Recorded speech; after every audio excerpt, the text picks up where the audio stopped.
अस्सलाम दोस्तों, I am Saeed Hasnain Haider. अभी मुझे एक दोस्त की कॉल आई थी। उसने मुझसे पूछा कि भाई मुझे ये बताएं कि जो बैलिस्टिक कोफिशिएंट है ये कैसे कैलकुलेट होता है। तो बैलिस्टिक कोफिशिएंट को कैलकुलेट करने के लिए दो आसान तरीके हैं। बेसिकली बैलिस्टिक कोफिशिएंट को कैलकुलेट करने के लिए आपके पास दो वेलोसिटीज़ होनी चाहिए।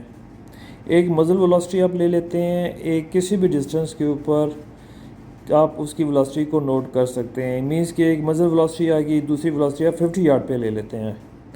जब आपके पास दो वेलोसिटीज़ आ जाएंगी तो आपके लिए बहुत इजी हो जाएगा उसको बीसी को कैलकुलेट करना।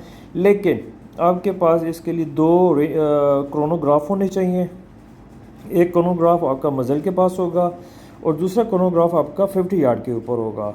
फायर के बाद आप दोनों की रीडिंग नोट कर लें और फिर मैं आपको बताता हूँ कि कहाँ पर जाकर आपने इनपुट करनी है और आपको डेटा मिल जाएगा उसका। सेकंड, एक जो अच्छे क्रोनोग्राफ हैं जिस तरह मैं यूज़ कर रहा हूँ लैब्राडोर का, उसके अंदर प्रोविज़न मौजूद है कि 5 डिफरेंट डिस्टेंस की उसके अंदर आपको वेलोसिटी मिल जाती है।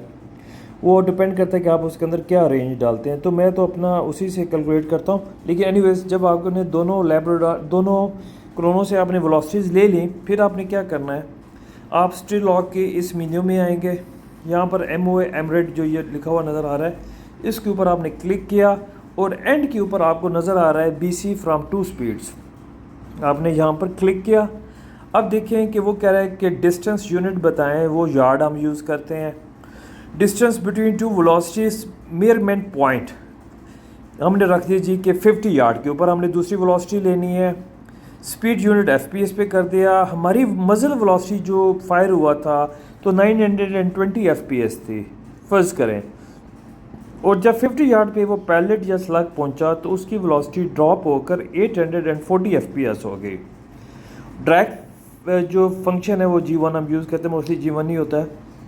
तो एनीवेज, जब आपने दो वेलोसिटी पुट करने के बाद अब आपने यहाँ पे इसको कैलकुलेट किया और साथ ही उसने दे दिया जी कैलकुलेटेड बैलिस्टिक कोफिशिएंट जो है आपका 0.0859 एग्जैक्ट ये आ रहा है।